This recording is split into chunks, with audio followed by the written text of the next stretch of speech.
Hey guys, it's Sam with The Blind Life. Welcome back to the channel where I help you learn how to live your best blind life.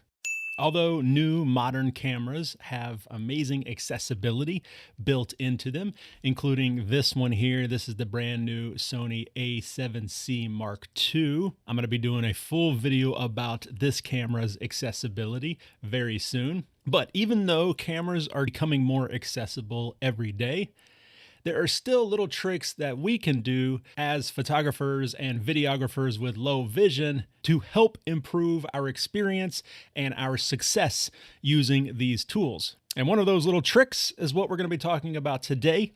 So grab your cup, settle in. We'll be right back.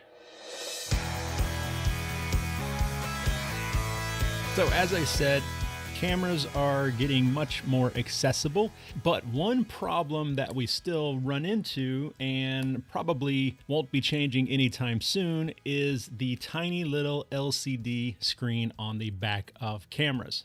These screens, which generally are only around 3 inches wide, in most cases, for most of us with low vision trying to use a camera, it's just not good enough. So what can we do? Well, one trick that I've been doing for a while now is to utilize an external monitor or a field monitor. I've got a couple different options here to talk about, but before we get started, a huge thank you to ANDYCINE for sending out this monitor. We'll be talking about this monitor here in a second, but if you guys would like some more information, check out the video description down below. I'll have links to the ANDYCINE website and where you can find this specific monitor on Amazon. External monitors and field monitors have been used for years, especially in the film industry. It's a great way to monitor your composition and all of that, but they can also be extremely helpful for us with low vision because they provide a much larger view of what we're trying to shoot. I have two examples here, but please note that these are just two out of hundreds of different monitors that are available on the market. These are just the two that I personally own. I have a 7-inch field monitor and the 5.5-inch monitor that was sent to me by ANDYCINE.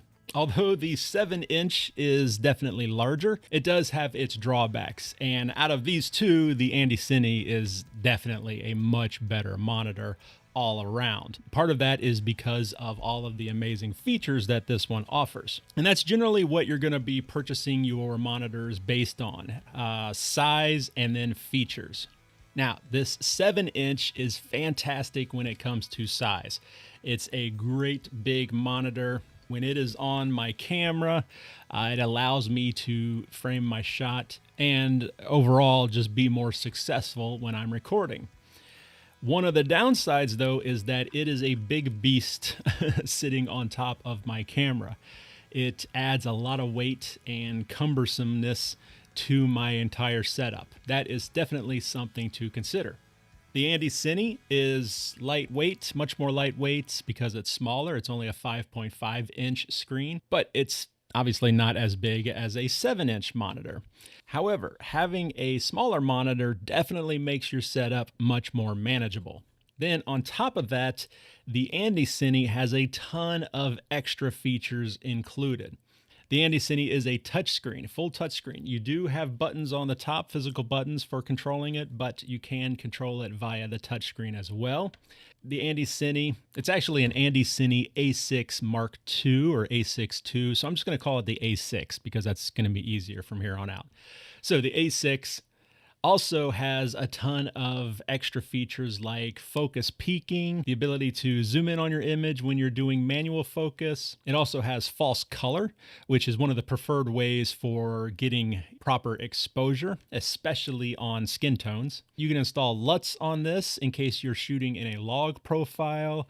I think it even has zebras. I mean, there's just a ton of things on this tiny little field monitor. In fact, this monitor, or actually its predecessor, was featured by Caleb over on DSLR Shooter as one of his favorite budget monitors.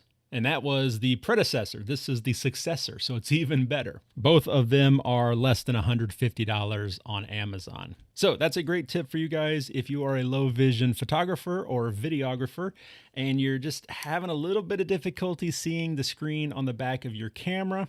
then try utilizing a field monitor instead. If you don't mind the bulkiness of having a monitor on top of your camera, I think it's going to make your experience much more enjoyable. But that is it for this one, guys. Once again, a huge thank you to ANDYCINE for providing this monitor for this video. I will have links to both of these monitors down in the video description below. As always, those are going to be affiliate links for Amazon. So if you make any type of purchase through those links, it doesn't cost you anything extra, but it does benefit the channel in a small way, and we appreciate that. If you guys have any questions for me, please let me know in the comments down below. I'll do my best to help out. And once again, stay tuned for the full review of the Sony a7C Mark II and its awesome accessibility features. That video will be coming very soon in the future. But that's it, guys. As always, this is Sam with The Blind Life. Thank you so much for watching. I will see you next time.